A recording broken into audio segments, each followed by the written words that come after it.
Combien de fois t'es-tu demandé où il est en ce moment, ce qu'il est en train de faire, avec qui il est? Combien de fois t'es-tu senti insécure ou vulnérable à ses côtés? Combien de fois t'es-tu inquiété de la possibilité de le perdre? Mais lui, est-ce que tu crois qu'il ressent la même chose pour toi? Ou as-tu l'impression que si un jour tu ne l'appelles pas ou ne lui envoies pas ce message, il ne le remarquera même pas? As-tu déjà ressenti que tu pourrais disparaître de la carte et qu'il ne s'en apercevrait même pas? Tu sais de quoi je parle, n'est-ce pas? Tu connais ce sentiment qu'il te prend pour acquise, tu sais, comme s'il te tenait déjà et n'avait pas besoin de faire plus d'efforts avec toi. Mais et si on inversait les rôles? Et si c'était lui qui regardait sans cesse les notifications de son téléphone? Et si c'était lui qui ne cessait de penser à toi? Et si, pour une fois, c'était lui qui ressentait la peur de te perdre? Aujourd'hui, je vais partager avec toi 3 astuces brutales pour faire en sorte que cet homme auquel tu penses commence à t'apprécier et ait peur de te perdre. Arrête de lui donner tout cela auquel il est si habitué qu'il ne l'apprécie presque plus. Je vais te donner un exemple. Si tu vis dans un pays relativement développé, chaque matin, après avoir dormi à l'abri du froid, des prédateurs et d'autres dangers qui guettaient tes ancêtres, tu prépares ton petit déjeuner. Et en le faisant, tu profites de merveilles que les rois du passé n'auraient même pas pu imaginer. Gaz, électricité, eau courante, réfrigérateur et autres appareils électroménagers. Et que dirais-tu de cette vidéo? Si tu me regardes et m'écoutes, c'est parce que tu as un appareil connecté à Internet, quelque chose qui, il y a à peine quelques décennies, quand j'étais enfant, ne se voyait que dans des histoires de science-fiction. Ça, sans mentionner d'autres miracles comme vivre sur une planète où, parmi des millions de corps célestes, existent les conditions parfaites pour que toi et moi profitons de quelque chose d'aussi rare dans l'univers que la vie. Maintenant, dis-moi, honnêtement, combien de fois par jour apprécies-tu tout cela? Le problème, c'est que nous le tenons pour acquis, tout comme lui te prend pour acquise. Tu es ce miracle qu'il n'apprécie pas assez parce que tu es trop constante, trop quotidienne.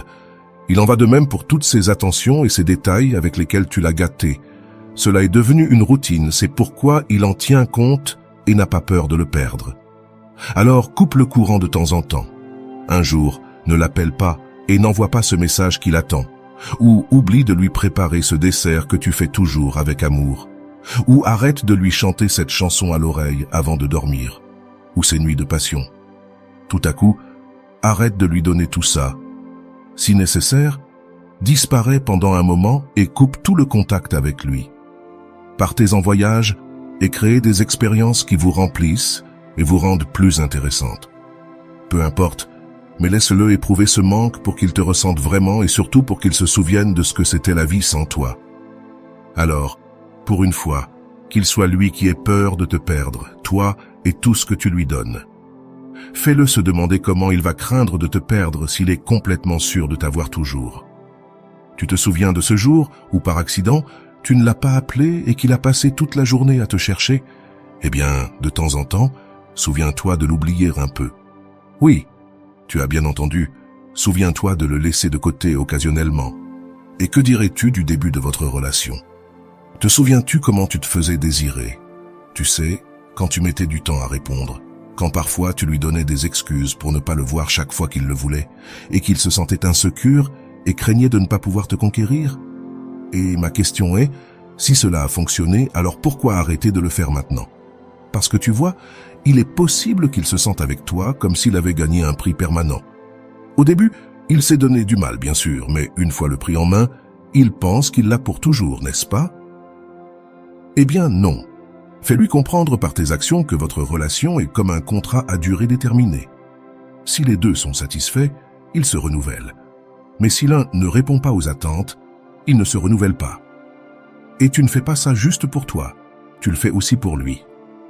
Parce que, réfléchis bien, qu'est-ce qui excite généralement les hommes? Les sports de compétition, les jeux vidéo, les aventures, la chasse, les films d'action, les super-héros, les missions impossibles d'espions. En un mot, le défi. Les hommes adorent les défis. Mais bien sûr, si tu lui envoies constamment des messages, si tu lui demandes toujours pardon après une dispute ou même sans avoir disputé, que pense-t-il? Eh bien, il pense qu'il t'a sans avoir besoin de faire d'efforts, qu'il n'y a pas de défi. Et cela détruit évidemment votre relation et empêche qu'il ressente la moindre peur de te perdre. Donc, tu dois ressentir cette incertitude et ce défi chaque jour. Il doit être clair pour lui que tes sentiments ne sont pas garantis. Si besoin, je ne sais pas, envoie-toi des fleurs à toi-même comme si elles venaient d'un admirateur anonyme pour que ton gars ressente que tu es un prix précieux, quelque chose que beaucoup d'hommes souhaitent avoir. Cela dit, si tu utilises la jalousie, souviens-toi que c'est une arme à double tranchant. Donc, je te recommande de l'utiliser comme je te l'enseigne dans cette vidéo. Mais d'une manière ou d'une autre, fais en sorte qu'il se questionne, qu'il prenne conscience de tes limites. Je vous serai extrêmement reconnaissant si vous appuyez sur le pouce levé, car cela m'aiderait à faire connaître cette philosophie à plus de personnes. Si vous ne voulez manquer aucune vidéo, abonnez-vous et activez la cloche. As-tu déjà pensé pourquoi ta vie amoureuse ne ressemble pas aux histoires de films et aux chansons romantiques? C'est parce que dans ces histoires, on te montre que les hommes sont comme toi, mais avec quelques différences physiques. La vérité, c'est que l'homme est un être complètement distinct. Pour des raisons évolutives, ils ont besoin de règles. Pense à un sport, un jeu ou un hobby qui passionne les hommes et qui n'a pas de règles claires. C'est difficile, n'est-ce pas? Pour mieux comprendre, projetons-nous au Paléolithique, cette période à laquelle nous sommes encore génétiquement et émotionnellement adaptés. Observe nos ancêtres, les hommes et les femmes préhistoriques. Que faisaient-ils? Pendant que les femmes restaient près de la grotte, récoltant et s'occupant des enfants, les hommes sortaient chasser ou se battre. Pour cette raison, il était crucial pour elles de créer des liens émotionnels qui garantissaient, par exemple, qu'une voisine prenne soin de ton enfant quand tu ne pouvais pas. C'est pourquoi, pour toi qui as hérité de ces caractéristiques, les émotions des personnes qui t'entourent sont si importantes. Tu valorises des choses comme l'empathie, l'intuition, la connexion. Mais eux, je te le dirai clairement, les émotions sont importantes. Cependant, si tu es en train de chasser un mammouth avec ton groupe et que vous avez décidé que Pépé distraira l'animal pendant que Juan le fera tomber dans le piège pour que Paco lui plante la lance, la dernière chose dont tu as besoin est que quelqu'un échoue. Et ça ne se résout pas avec des câlins et des larmes, ni en disant « Cher ami, combien je t'aime ». Non, ici, ce qui est en jeu, c'est la vie des participants et la survie du groupe. Morale de l'histoire. Les hommes aiment les règles, et plus elles sont claires et précises, mieux c'est. Quand ces règles manquent, ils se sentent insécurisés, confus, et c'est alors que le pire d'eux-mêmes ressort. C'est pourquoi, si ton partenaire perçoit que tu manques de principes clairs, rappelle-toi que les principes viennent toujours avec des limites. Il inspirera moins confiance et respect. Ainsi, commence à te poser des questions. Qui es-tu? Que valorises-tu vraiment? Qu'est-ce qui est fondamental pour toi? Quelles sont ces limites que personne ne peut franchir sans te perdre? Car, loin de l'éloigner, si tu es vraiment compatible avec un homme, plus il verra que tu as des valeurs solides et donc des règles et des limites qui ne peuvent être transgressées, plus il sentira qu'il te connaît et qu'il peut avoir confiance en toi.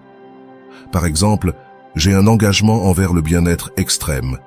Si je rencontre une femme qui prend soin d'elle et qui s'aime réellement et qui ne permet à personne, y compris moi-même, de la détourner de son chemin, crois-tu que cela m'attirera plus ou moins avec le temps? Je dois voir que ce sont ses règles, basées sur des valeurs qui lui importent vraiment. Si, en revanche, elle me montre que ce n'est qu'un jeu, qu'elle n'applique pas cela dans sa propre vie et qu'elle ne le suit que quand elle est avec moi, sais-tu que, pendant un temps, peut-être que moi aussi, je ne la voudrais que pour un temps? Mais crois-tu que je la considérerais comme une partenaire à long terme? Dans ton cas, quelles sont tes limites sacrées? Ce projet que tu es en train de développer, ta carrière professionnelle, tes enfants, un membre de ta famille dont tu prends soin, la loyauté, ta paix mentale, ta santé? Je ne sais pas, dis-le-moi, mais sois cohérent. Car si tu dis que le repos et la déconnexion sont sacrés pour toi, mais que chaque fois qu'il t'appelle ivre à 3 heures du matin, tu réponds immédiatement parce que tu dors avec le téléphone allumé sous l'oreiller, à qui essaies-tu de faire croire cela? Crois-tu qu'il va craindre de te perdre ainsi? Développe des principes que tu valorises réellement. Sois fidèle à eux et établis des limites claires pour qu'il soit celui qui, s'il les franchit, ressente de manière claire la peur de te perdre.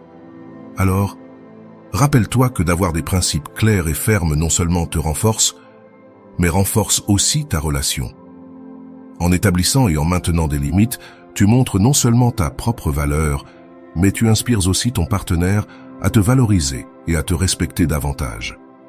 La peur de te perdre n'est pas une manipulation, mais un rappel constant que tu es quelqu'un de précieux, avec des objectifs et des principes qui méritent d'être respectés. Alors, à partir d'aujourd'hui, définis tes valeurs et tes principes. Décide quelles sont ces lignes rouges que personne ne peut franchir sans perdre ton respect et ta confiance. Sois cohérente et fidèle à toi-même, car dans cette authenticité, tu trouveras la force et la clarté qui te rendront irrésistible. Ton partenaire, en percevant ton engagement envers tes propres valeurs, se rendra compte qu'il a à ses côtés quelqu'un digne d'admiration et de respect. Et si jamais tu sens que ton partenaire commence à tenir pour acquise ta présence, n'hésite pas à lui rappeler, avec amour et fermeté, quelles sont ses limites inébranlables. Fais-lui comprendre qu'être avec toi est un privilège qui nécessite un effort et un engagement continu. En dernière instance, une relation saine et équilibrée repose sur le respect mutuel et l'appréciation de ce que chacun apporte. Cultive ces principes que tu valorises réellement, maintiens tes lignes rouges intactes et observe comment ta relation fleurit avec un nouveau niveau de compréhension et de respect. Ainsi, non seulement tu renforceras ton lien, mais tu te rassureras également que ton partenaire est toujours présent à l'esprit la véritable valeur de t'avoir dans sa vie. Parce que tu es un être unique et précieux, et tu mérites d'être traité avec le respect et l'admiration que tes principes inspirent. Merci beaucoup de m'avoir accompagné dans la vidéo d'aujourd'hui. Si tu as trouvé cette information précieuse, n'hésite pas à laisser ton like et à t'abonner pour ne pas manquer plus de contenu comme celui-ci. Nous nous verrons dans la prochaine vidéo.